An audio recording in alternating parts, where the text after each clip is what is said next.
नमस्कार। शोमरतुड़ी एनालिसिस में आपका स्वागत है। दोस्तों, आज मैं चर्चा करने आया हूं एक ऐसी पार्टी का जिसने बहुत कम समय में बड़े बड़े कीर्तिमान स्थापित किए हैं और उस पार्टी की क्या मूल नीतियां हैं, बेसिक इथोस क्या है, उसके क्या रणनीति है, उसके बारे में आपसे मैं जिक्र करने आया हूं।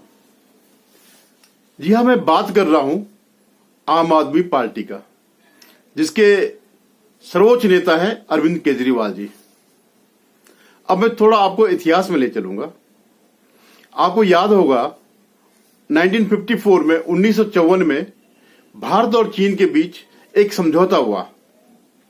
उसको दिया गया पंचशील समझौता करके एक समझौता हुआ 5 बिंदुओं पर। और उसी तरह जिस तरह पंचशील समझौता हुआ, जो 5 बिंदु थे, ऐसे केजरीवाल जी की जो रणनीति है, आम आदमी पार्टी की जो रणनीति है, वो है पंच अश्लील नीतियां। 5 ऐसी नीतियां जो शील नहीं है, अश्लील नीतियां हैं। तो उनके बारे में मैं जिक्र करूंगा। पहली और प्रमुख जो बिल्कुल उनका कोर नीति है, वह है झूठ बोलना। झूठ ही उनकी ऐसी राजनीति है, ऐसी नीति है जिसमें सारी इनकी राजनीति टिकी हुई है, झूठ बोलने में। दूसरा क्या है? फरेब भी जो है, झांसे देना, ये करना, वो करना, जनता को बेवकूफ बनाना, दूसरे को बेवकूफ बनाना। तो ये फरेब इनका चलता रहता है। ये भी इनके कोर नीतियों में एक है। तीसरा है प्रपंच की तो आप पूछे मत। प्रोपेगेंडा करने में ये बड़े माहिर हैं। किसी भी बात को तोड़ मोड़ करके ऐसा प्रपंच खड़ा कर लेते हैं कि जिसके लिए सामने वाला कहेगा, यार मैंने कब किया है ऐसा। तो ऐसे प्रपंची लोग हैं। और चौथा क्या है? भ्रष्टाचार जिस पार्टी को, जो सबसे पुरानी पार्टी है, जिसको भ्रष्टाचार में निष्णात होने में, परफेक्ट होने में इतने वर्ष लगे, इस पार्टी ने, आम आदमी पार्टी ने बहुत कम समय में ही वो मुकाम हासिल कर लिया है, बल्कि उनसे भी आगे निकल गए हैं। इनके भ्रष्टाचार बड़े टेक्निकल होते हैं, आपको पता ही नहीं चलेगा, और बड़ा ढूंढना पड़ता है कि कैसे इन्होंने किया होगा, क्या किया होगा। पता तो चल जाता है कि हो रहा है, लेकिन किस ढंग से किया, इसके लिए बड़ा अध्ययन करना पड़ता। जो जांच एजेंसीज हैं, उनको बड़ी रिसर्च करनी पड़ती, जोड़ तोड़ करना पड़ता, इधर से उधर से कुछ गवाहों को पकड़ करके, तब जाकर के इनका भ्रष्टाचार बड़ी मुश्किल से सामने आया। और जो इनका एक मुख्य नीति, जो जैसे झूठ, इन सब 5 नीतियों में जैसे झूठ कोर नीति है, वैसे एक और है बेशर्मी। ये बड़ी बेशर्मी से झूठ बोल लेते हैं। उनको बोलो आपने ऐसे कहा था, नहीं हमने कब कहा ऐसा, हमने तो कुछ भी नहीं कहा। बाद में जब सबूत दिखा लो उनको, तब भी हमने कोई फर्क नहीं पड़ता, आया गया, ठीक है, बोल दिया, हमने वो कर दिया। तो इतने बेशर्म राजनीति में कोई नहीं होगा जैसे कि अरविंद केजरीवाल और उनकी पार्टी। और मुझे बड़ा ताजुब होता है कि ये पार्टी, जो इसके जो लीडरशिप है या जो नेता इसमें भरे हैं, ये शुरू से ही ऐसे थे या पार्टी में आने के बाद ऐसे हो गए। वैसे तो इस पार्टी में शुरू में अच्छे अच्छे लोग भी थे। पूरे देश के जितने एनजीओ थे, चाहे भले हो बुरे हो, लेकिन सब लोग शामिल थे। कुछ बड़े बड़े लोग जैसे एडमिरल रामदास जैसे प्रतिष्ठित लोग भी इसमें शामिल थे। ऐसे और भी लोग थे। तो ये सब इनको किनारा करते रह गए और कुछ नई भर्तियां करी ढूंढ करके। तो बेशर्मी इनकी, जैसे झूठ की तरह इनका बेशर्मी जो है, नंबर 2 इनकी रणनीति है। अब इनके झूठ के किस्से देखिए। पहले क्या कहते थे, जब इंडिया अगेंस्ट करप्शन का, आईएसी का जो आंदोलन चल रहा था, तब ये कहते कि नहीं, हम राजनीति में नहीं आएंगे। बच्चों की कसम खाते थे। कांग्रेस जब आ गए तो कहते कि हम कांग्रेस का सहयोग कभी नहीं लेंगे। ठीक। फिर क्या है कि इन्होंने एक भ्रष्टाचारियों की लिस्ट बनाई, जिसमें प्रथम स्थान पर लालू यादव, शरद पवार, मधु कोड़ा, जितने भी भ्रष्टाचारी राजनीति के देश में है, सबकी एक लिस्ट बनाई। और कहा कि इनको हम जो है जेलों में बंद करेंगे। बाद में जो है उनसे गलबैया करने लग गए, उन्हीं के साथ मंच पे हाथ मिला करके खड़े होने लग गए, हर एक का स्वागत करने लगे। इन्हीं भ्रष्टाचारियों को, इनके हिसाब से जो भ्रष्टाचारी राजनेता है, इनके साथ जो है जगह जगह ये सम्मेलन करने लगे, आंदोलन करने लगे, संगठन अपना एक विपक्षी एकता की बात करने लगे। अब जब किसी पत्रकार ने इनसे पूछा कि भाई आप तो इनके खिलाफ थे, इन भ्रष्टाचारियों के खिलाफ थे, तो फिर आज आप इनके साथ क्यों खड़े हो रहे हैं? तो बड़ा मासूम सा जवाब दिया कि देखिए हमें मोदी और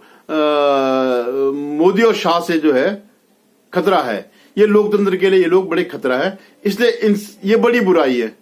जो मोदी और शाह जनता के चुने हुए हैं, 303 सीट जिनको जनता ने दी है और आपको दी थी सिर्फ एक सीट, वो भी जो है उपचुनाव में आप वो सीट भी हार गए थे, तो वो खतरा है। जिसने जनता को चुना, जिनको जनता ने चुना, वो खतरा है। और जो भ्रष्टाचार के आरोप में जेलों में है, 20-20 साल की सजा हुई है, चाहे लालू यादव हो, ओम प्रकाश चौटाला हो, वो इनके करीबी हो गए। तो कितना बड़ा झूठ इनके दिमाग में है।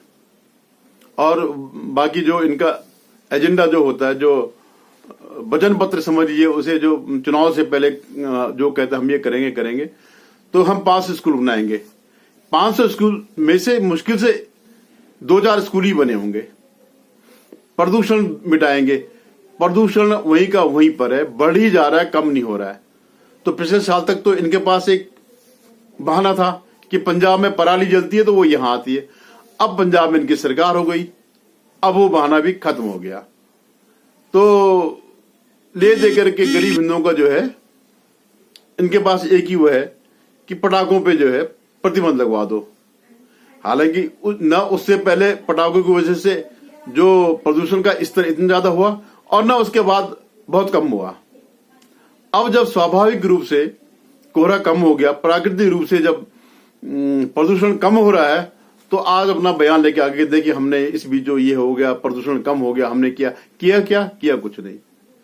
आपने कुछ भी दिल्ली के प्रदूषण को कम करने के लिए कुछ भी नहीं किया। ना आपने फ्लाईओवर बनाए, ना आपने 1000 जो इलेक्ट्रिक बसें थी वो लाए, कुछ भी करके नहीं दिया। तो सिर्फ क्या किया, विज्ञापन दिए, टीवी को ऐड दिए और उनका मुंह बंद करके रखा। यमुना नदी हर 5 साल में कहते कि मैं डुबकी लगाऊंगा, आज तक वो डुबकी नहीं लगाए। मैं यमुना नदी को साफ करूंगा, इसका प्रदूषण मुक्त करूंगा, तो सिर्फ हवाई बात है।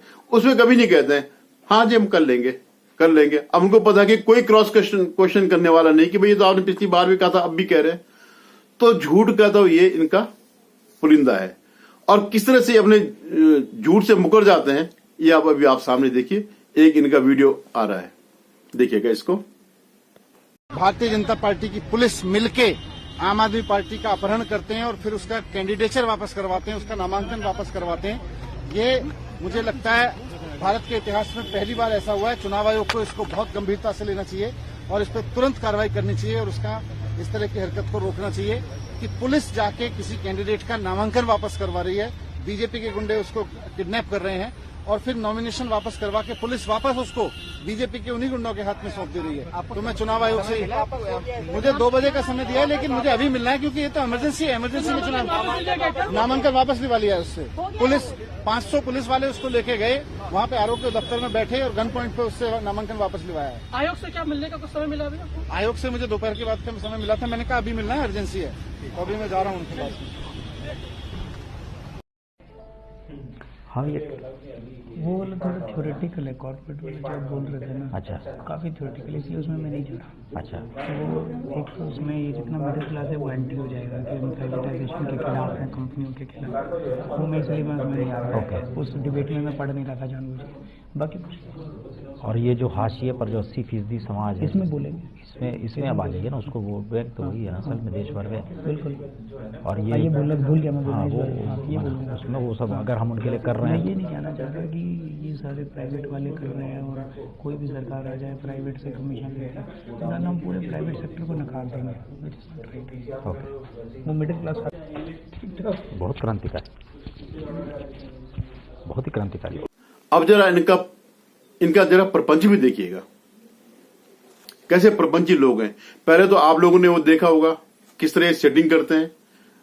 पुण्य परशुन वाजपेयी के साथ जो एक इनका वीडियो जो है सर्कुलेट हुआ था, मार्केट में आ गया था, कि दोनों मिलकर के किस तरह सेटिंग करते हैं, ये कहना वो कहना, हम ये करेंगे। खैर उसकी कीमत वाजपेयी ने भी चुकाई है, आजकल बेचारा यूट्यूबर बना घूम रहा है। ऐसे और भी एक आध यूट्यूबर जो दलाली करते थे वो भी यूट्यूबर बन गए, जो पहले प्रतिष्ठित चैनलों में थे। अभी मैं आपको एक प्रपंच दिखाता हूं। इनका गुजरात का एक कैंडिडेट ने जो है नामांकन वापस लिया, तो मनीष सिसोदिया ने फैला दिया पूरी आम आदमी पार्टी ने कि बीजेपी के गुंडों ने उसको किडनैप कर दिया। 500 पुलिस वालों के साथ जो है उसका किडनैप कर दिया और उसको दबाव डाला नामांकन वापस लेने के लिए। वो तो अगले दिन कहा है उन्होंने कि जब वो नामांकन वापस लेने के लिए आ गए, उससे पहले तो कहा कि उसको भी किडनैप कर दिया, उसके परिवार को भी किडनैप कर दिया। मतलब जो प्रपंच, जो झूठ, जो ये बेशर्मी दिखा सकते उन्होंने सब किया। अब जब वो वापस आ गया, तो जब उस कैंडिडेट ने कहा कि ये हमसे करोड़ों रुपए मांग रहे थे, तब जाकर के इनकी पोल खुली। उससे पहले जो है मनीष सिसोदिया शेर बने घूम रहे थे कि बीजेपी गुंडों ने उसको किडनैप कर दिया। तो ये प्रपंच इनका चलता रहता है। फिर एक नया प्रपंच इन्होंने शुरू किया। क्या किया कि बीजेपी जो है ये केजरीवाल को मारने के प्लानिंग कर रही है, और ये इनका हर बार का, हर चुनाव से पहले का ये प्रपंच इनका चलता रहता है। अगर आप लोगों को याद हो, कुछ साल पहले केजरीवाल ने खुद एक वीडियो डाला था यूट्यूब में कि मोदी मुझे जान से मार देगा, मुझसे इतना डरा हुआ है। भैया तुमसे किस बात का डरा हुआ है? तुम्हारी एक भी सीट नहीं है न। 4 सीट तब थी, एक अब थी, वो भी चले गई। और उस व्यक्ति को पूरा जन समर्थन है, केंद्र में सरकार है, कई राज्यों में सरकार है, उनके नाम पर जो है सरकारें बनती हैं। तो तुम तो उसके सामने एक चिड़िया भी नहीं हो, तुम्हें किस बात के लिए मारेगा? लेकिन ये प्रपंच, ये झूठ, ये इनका एक ये कोर जो रणनीति है उसी पे चलते रहता है। और इनके ट्वीट पड़ेगा भी, आपको मैं दिखाता हूं, हर चुनाव से पहले इस तरह के इनके ट्वीट आते रहते हैं कि ये हो गया, मुझे मारने की साजिश हो रही है, ये करना है। तो ये जो है ये इनकी रणनीति।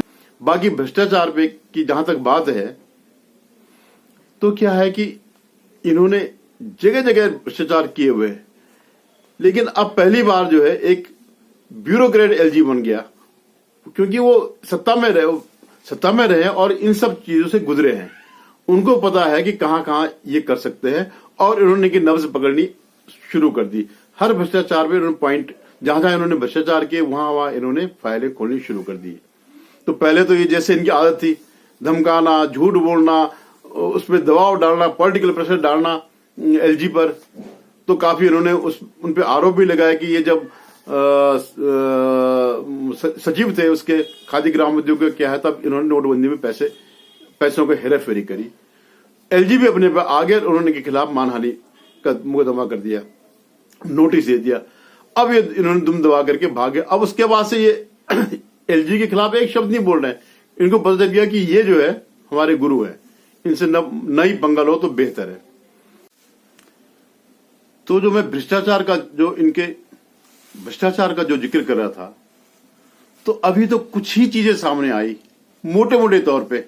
जैसे आबकारी नीति पर आया, जो इन्होंने इसमें कमाए करोड़ों, और इसमें मनीष सिसोदिया जी इस बात में खुश हैं कि जो कल चार्जशीट जो सीबीआई ने फाइल करी उसमें इनका नाम नहीं है। ठीक है, नाम नहीं है, नाम फर्दर इन्वेस्टिगेशन के बाद आएगा नाम। ये तो खैर क्योंकि नंबर 1 वो है इसमें आरोपी, तो उनका नाम तो आएगा। लेकिन ये तो बताओ कि आप इतने खुश हो रहे हो, उछल रहे हो, ये बताओ कि जो चार्जशीट दाखिल की गई, 10,000 पन्नों की चार्जशीट दाखिल गई, किसके बारे में है? उसी आबकारी नीति के बारे में तो है ना, जिसके आप मंत्री रहे। अब ऐसे स्कूलों में भी जो है, जो इन्होंने वहां हेराफेरी करी, उसका भी सबूत मिलने रहे। और एलजी ने जो है उसमें जांच बिठा दी है। ऐसे न्यूमरस कई किस्म के इनके भ्रष्टाचार हैं जो धीरे धीरे धीरे करके सामने आएंगे, क्योंकि कहां कहां इन्होंने किया होगा ये बड़ा मुश्किल है ढूंढना। तो इनके ये जो है जो भ्रष्टाचार के किस्से हैं ये चलते रहेंगे और उभरते रहेंगे। तो आप जो है जब तक ये आम आदमी पार्टी है हिंदुस्तान की राजनीति में, आप समझ लीजिए कि आप लोग बहुत लकी लोग हैं जो ऐसे नौटंकीबाज मिले।